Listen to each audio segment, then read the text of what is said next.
Starkweather. And they also mention him at the start of the movie.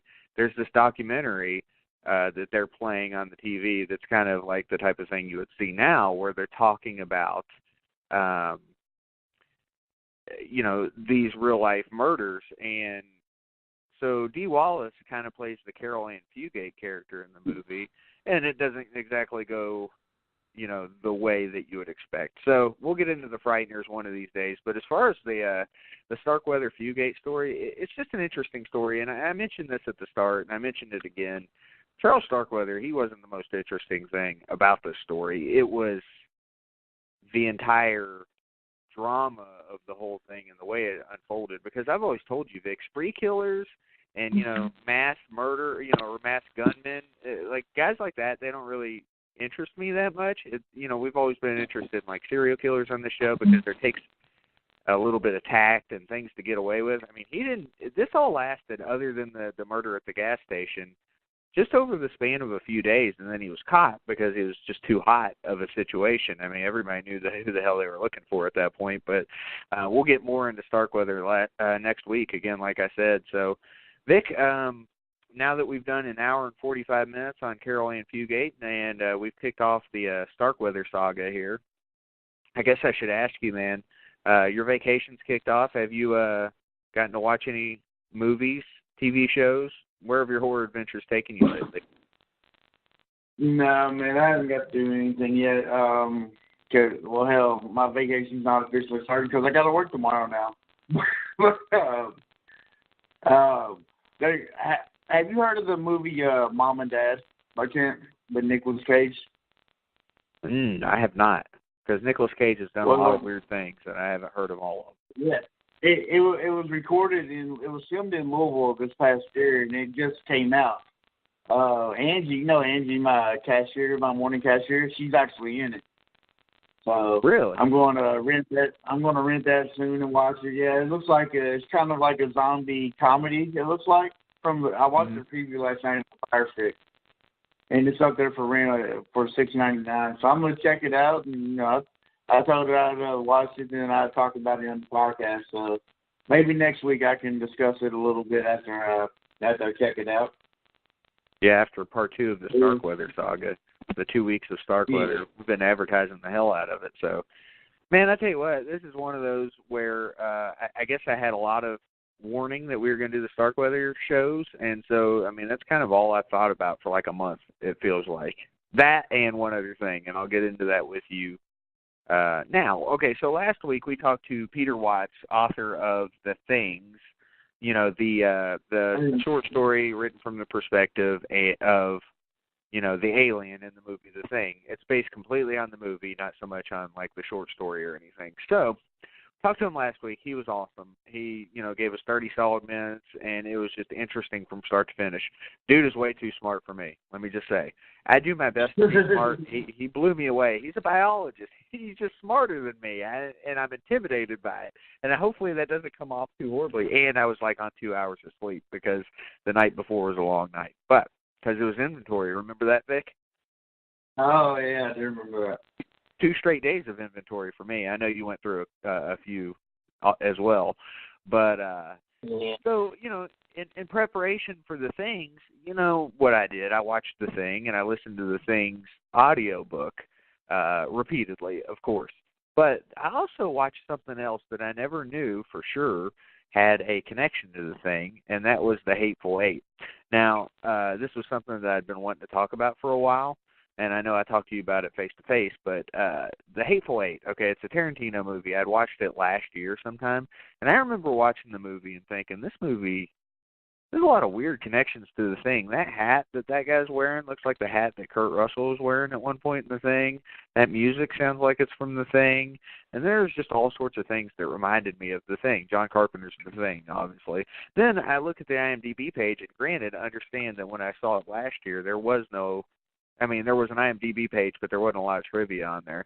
I find out that the music for The Hateful Eight came from discarded soundtrack from The Thing, the John Carpenter version, and that there was a bunch of other things, like Tarantino showed his cast The Thing in no other movie before, they filmed The Hateful Eight. Now, if that's not a glowing thumbs up to the thing, I don't know what is. But Vic, if you have not seen The Hateful Eight, you should watch it.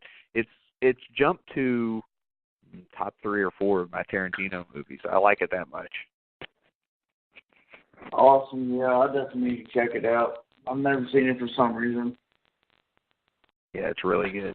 And right around that time, The Commuter had come out in theaters with Liam Neeson, and I was excited to see that because remember I talked about watching The Gray, a few weeks ago and how much I love that movie. And I like Liam Neeson as a whole. I mean, he was good in Batman Begins. He's good in all sorts of other shit, too. So I was just excited to watch The Commuter. So I go to the theaters and I watch The Commuter, and it feels like I'm watching The Conjuring or Insidious because a bunch of the actors and actresses that were in those movies were in this. And it had some decent action scenes, but it wasn't fantastic. So don't go out of your way to see The Commuter, but if you get the opportunity, give it a shot. I mean, I'd give it probably 2.5 out of 4. It wasn't horrible, but, it wasn't Liam Neeson's best because he's getting old. I hate to say it. It's just true. Yeah, and then, even the best of us get old. Yep. So then I watched The Vault on Netflix with James Franco. Skip it. It's okay. Not great. The ending's good, and then they have another ending to it that is not good. So, I don't know. Don't waste your time. I give it maybe 1.5 out of 4. Netflix isn't so great with their horror selection, with these ones that are direct to Netflix. But then again, I say that Gerald's Game and 1922 were both good, but those are Stephen King stories, Yeah, so it's not a fair comparison. Not a fair comparison at all. So The Hateful Eight got me into a Tarantino kick. So I watched Jackie Brown and confirmed that it is the worst Tarantino movie. I don't care what anybody says. It is. It's not a bad movie. I'm not saying it is. It's just of the Tarantino movies, it is the worst one. That's my opinion. But that movie was good enough to get Sid Haig a little piece of Pam Grier. He talked about it at his panel in Louisville. He's the man. Yeah. He said, I'm not going to say we fucked, but I'm not going to deny it either. He's the man. I love Sid Haig. Yeah, he's a crazy man. So then I also watched probably my favorite of the Tarantino movies, Inglourious Bastards, and it was still awesome. So still enjoy that movie. You like that better than Pulp Fiction? I think. It's really close, though. I don't know. It's really close. You know what I'm saying? It's really close. Oh, yeah, I'm saying. I also started watching The End of the Fucking World, which is about it's British, right? But it's about this dude, and he's like, I don't know, 17, and like he has serial killer tendencies, and he can't figure out if he's a serial killer or not because he doesn't have any emotions. And then he hooks up with this girl who's just as crazy as he is, and it's kind of like their journey, and it's pretty fucking funny. But, after about 5 or 6 episodes, it kind of lost, I don't know, it wasn't as interesting to me anymore. I'll go back to it. It wasn't bad, but, it kind of loses steam after a little while, I think. But it is funny because there's just random shit happening. All right, so... one thing I know about it is it has an awesome name. That's all I know about it. Yes, The End of the Fucking World. There's nothing wrong with that. So then, we get into Starkweather stuff, and, I had already seen Murder in the Heartland. I hadn't got to watch Starkweather, which I assume is horrible, because it's one of those movies, Vic. It's like Dahmer. Yep. It's like Bundy. Yeah, it's one of those.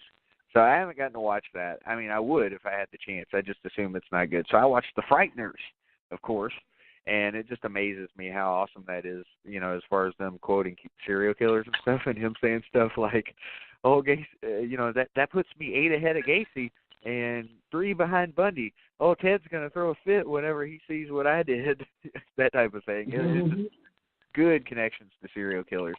So, Frighteners is an awesome tribute to the Charles Starkweather murders.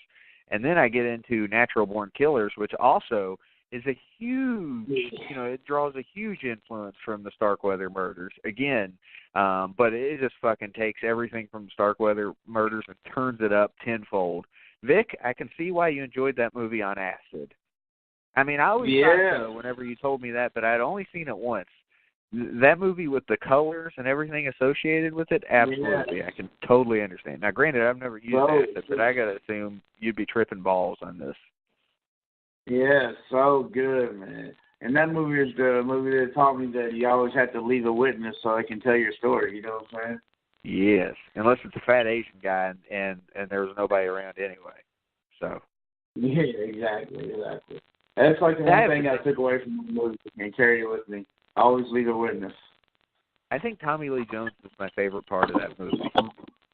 He was nuts as the warden.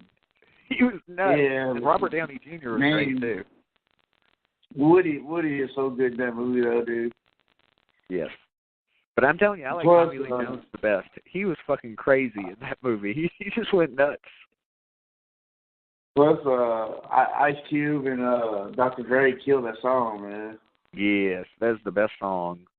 That's my maybe top 5 rap song for me all time. Just my opinion. As it should be. And then I started Tango and Cash, Vic. I started Tango and Cash for you. I started Tango and Cash because you told me to. And I got about 20 to 30 minutes. No, the stream fucked up and I couldn't get it to play anymore. So I'm going to have to buy it or something, which it'll be worth it because I can tell it's awesome. It is, dude. Like, it is great 80s, cheesy action, Kurt Russell movie. You know what I'm saying? It's like the potential Kurt Russell movie. Dude, the Jack Palance is in it. Yeah, and Stallone says the Rambo's a pussy. There's all sorts of good stuff. Yeah, man. Like, it's so good, dude. Like, outside of Big Trouble in Little China, this is what like really made me fall in love with Kurt Russell at a young age. Yeah, dude, it's so good, man. Just the movie itself is just awesome. So then I watched Patchwork, which is also on Netflix, and I thought it was kind of like Frankenhooker at first, but then I just didn't enjoy it. It wasn't very good. It was about like yeah, it's not as good as Frankenhooker. I saw a lot of people talking about how good it was, and I don't know what the fuck they're talking about. I think they're like overrating this movie like big time. There's a few movies that I've seen people overrate, and I feel like it's because there haven't been a lot of good horror movies lately, so people are just like acting like things are better than what they actually are. Yeah. I mean, aside from like It, you know what I mean? Oh yeah, I got you. And the last one, because again, this was 2 weeks worth of stuff. I went and saw Hostiles. Christian Bale was in it. I wish I had gotten that poster now because he was awesome. The movie was awesome. It reminded me of Dances with Wolves, except there was no humor. This movie was serious from start to finish and fucking disturbing at points. So good stuff. Check that out if you get the opportunity, people, if you like that type of movie. You know, it's like Old West and Native Americans and all that shit. So check out Hostiles if you get the chance. It's pretty vicious and disturbing. So anyway, that's it for me as far as the movies I've been watching. Vic, you got anything that's been grinding your gears? Because, you know, we got to get in every little segment. We've only got 3 minutes left, but I figure we could get in what we can. You're going this rapid fire stuff, man. Honestly, I can't think of anything right now. I'm sure you know something grinding my gears that I just forget. But as of right now, man, I mean, I don't know. I'm just thinking vacation minded. I'm going to Days of the Dead this weekend, so that's all my mind's on. You know what I mean? Okay, I'll give you something that's grinding my gears if you want. Does that sound good?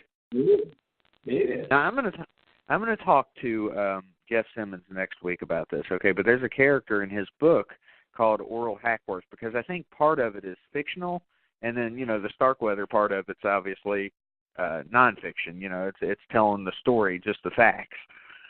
But there's a news reporter in the story, and basically, no matter how good he does, his editor or his boss is always asking him, "Well, what you got for me tomorrow?"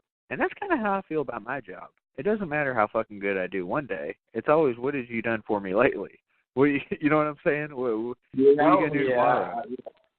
I get that. That shit drives me crazy. Yes, I feel that. I appreciate what I did today, fool. Yeah, there's no resting on our laurels in my world. I don't know about you. I know you. I mean, yours is different in its own way, but I mean, it is a goal-driven type of thing where like everybody's always expecting something from you. But then if you exceed it, it's like, oh, cool, congratulations. Now what are you doing tomorrow? Now here's another goal tomorrow, and why don't you go ahead and beat this one up too? Also, this is something my dad did once upon a time. He worked at, I want to say it was like Burger Chef.